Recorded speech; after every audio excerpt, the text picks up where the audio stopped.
The Supreme Court ruled same-sex marriage legal in all 50 states back on June 26, 2015.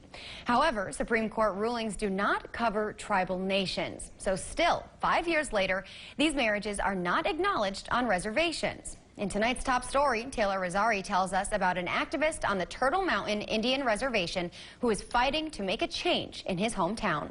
It's important that our leaders understand that this is what the community wants. Vincent Grant grew up on the Turtle Mountain Indian Reservation, and after moving away for a few years, he came back home determined to make a change for himself and fellow LGBTQ+ members of the tribe. So how it came about was whenever I moved back, I seen that it wasn't currently in the code.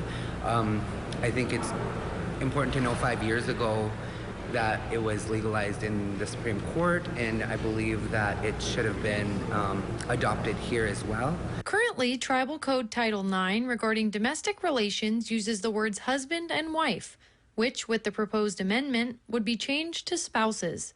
But the biggest change that would come with the proposal would be the legalization and acknowledgement of same-sex marriages within the tribe.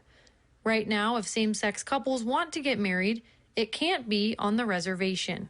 There has been some couples that have been wanting to get married, and I know there's couples that had to leave our nation to go and get married in, the counties or other areas. Local advocacy groups such as Magic City Equality have also voiced their support for the change in a letter to the Tribal Council, as the group's treasurer Jordan Laddiser is an enrolled member of the Turtle Mountain Tribe. Tribal Chairman Jamie Azar says the change has been a topic of discussion among the council for quite some time.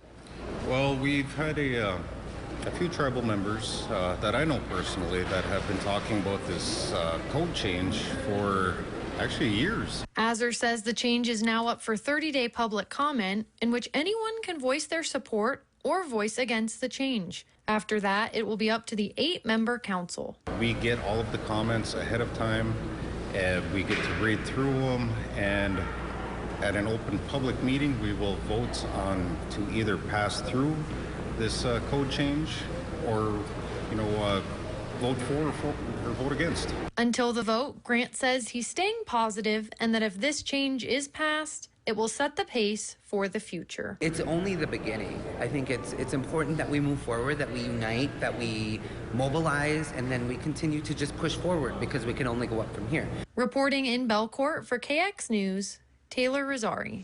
The vote for the code change will take place on July 30th.